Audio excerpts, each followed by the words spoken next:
Então, gente, dando sequência à nossa Masterclass Situações Clínicas Especiais em Odontologia, eu quero conversar um bocadinho com vocês, um pouquinho com vocês, a respeito de doença renal crônica. E começo esse capítulo perguntando: você sabe o que é doença renal? Você está preparado para realizar o atendimento odontológico de um paciente com doença renal? A doença renal pode ser silenciosa, mas há casos em que o indivíduo sente alguns sintomas. Os sinais e sintomas mais conhecidos são hipertensão arterial, urina com sangue, urina com espuma, que seria indicativo de presença de proteínas nessa urina, edemas, eliminação de urina muito clara, como se fosse água, anemia, que tem como sintomas e sinais palidez, cansaço, dor no peito e sonolência. E quando essa enfermidade está muito avançada, pode haver perda do apetite, enjoos, vômitos, câimbras musculares, prurido, ou seja, coceira no corpo, perda de memória, falta de concentração, tremores no corpo. Atualmente estima-se que pelo menos 10% da população brasileira tenha algum grau de doença renal. E esse número chega a dobrar em pessoas da faixa etária entre 65 e 75 anos. Quando os rins já não funcionam adequadamente, é preciso fazer um tratamento chamado de diálise. E se o paciente não conseguir um transplante renal, possivelmente ele terá que fazer este tratamento, ou seja, a diálise, para o resto da sua vida. De qualquer forma, antes de a gente dar prosseguimento a respeito das condutas, dos protocolos, das rotinas, os cuidados que nós temos que ter para o atendimento do paciente renal crônico, é importante que nós saibamos quais são as funções dos rins. Primeiramente, os rins têm como função manter um constante equilíbrio hídrico do organismo, ou seja, eles exercem uma função de filtragem do sangue, eliminando o excesso de água, sais e eletrólitos, evitando assim o aparecimento de inchaços no corpo e o aumento da pressão arterial. Também tem como função atuar como órgão produtor de hormônios, como, por exemplo, a renina, que intervém na regulação da pressão arterial. A produção do hormônio eritropoetina, que participa na formação de glóbulos vermelhos, como também a produção da vitamina D, que ajuda a absorver o cálcio para fortalecer os ossos.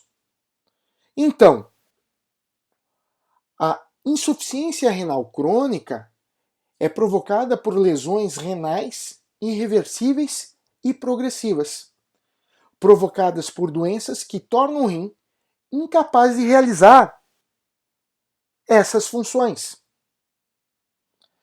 A evolução da insuficiência renal crônica depende da doença original, ou seja, da doença de base, e de causas agravantes, como hipertensão, infecção urinária, nefrite, diabetes.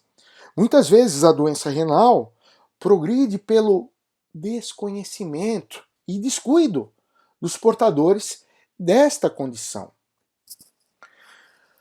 Mas quais seriam as causas principais da doença renal? Doenças cardiovasculares,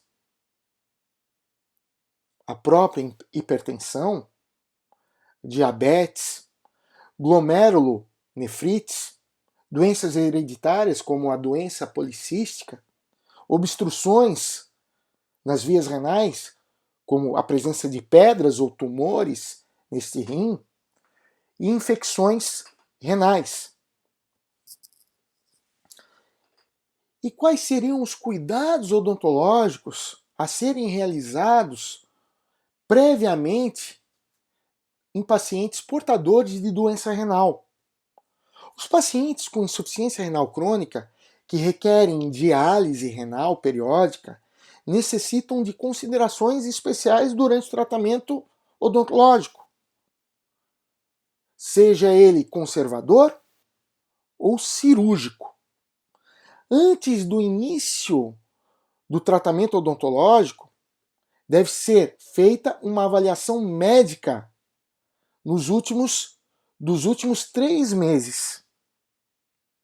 E o médico do paciente precisa ser consultado para nos informar sobre a suficiência do controle metabólico deste paciente. Portanto, deve ser solicitado para esse paciente um hemograma com o objetivo de verificar, dentre outras situações, se apresenta anemia e um coagulograma para avaliar os parâmetros de coagulação que o paciente está apresentando. Porque, caso esteja programado ou planejado, como queiram, a realização de um procedimento cirúrgico onde se espera um sangramento importante, possamos tomar os cuidados e fazermos o planejamento para realizar esse procedimento da forma mais segura para o nosso paciente.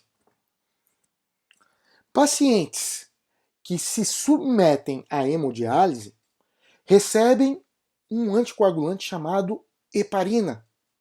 E durante esse processo, mesmo sendo mínimo o efeito residual do anticoagulante, ou seja, da heparina, e aqui vem a informação importante, é prudente programar as consultas odontológicas de tal forma que as cirurgias eletivas devam ser marcadas para o dia seguinte ao tratamento da hemodiálise, para que a heparina utilizada durante a diálise seja metabolizada e o paciente encontre-se em um melhor estado fisiológico, no que se refere ao volume intravascular e aos produtos metabólicos resultantes.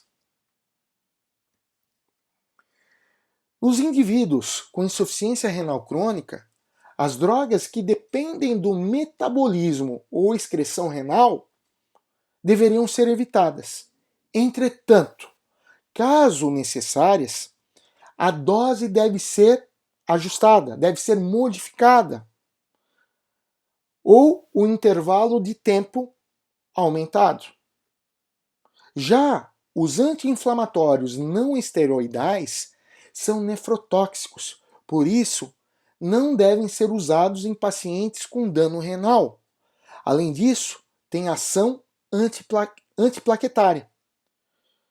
Também lembrando que o ácido acetil salicílico, o AAS, também deve ser evitado em procedimentos odontológicos que envolvam sangramento, por também ter ação antiplaquetária. Já para o uso de antibióticos profiláticos, o ideal é consultar um médico que acompanha o paciente renal crônico. Este paciente pode apresentar uma fístula ou um enxerto preparado para a hemodiálise. Neste caso, a profilaxia antibiótica é necessária para evitar infecção intravascular. Quanto aos anestésicos, é importante reforçar: os anestésicos locais não estão contraindicados para serem utilizados em pacientes renais. Entretanto, deve-se ter cuidado com as reações de superdosagem. E a escolha da substância anestésica deve considerar a de menor poder vasoconstritor. como, no caso, a felipricina, em procedimentos não cirúrgicos. E a adrenalina em concentração de 1 para 200 mil, quando for planejada a realização de um procedimento cirúrgico.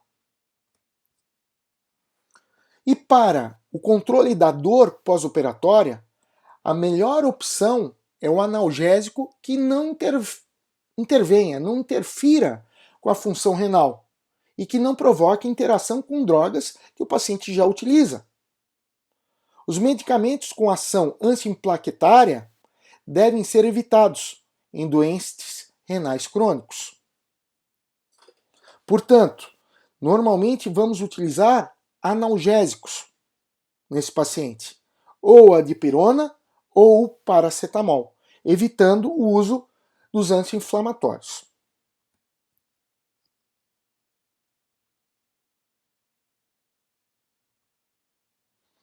A tetraciclina, né, em relação aos antibióticos, deve ser uma droga evitada, em consequência do possível aumento nos níveis de nitrogênio ureico no sangue. Já as penicilinas, como a amoxicilina, a clindamicina e o metronidazol, podem ser empregados com prudência.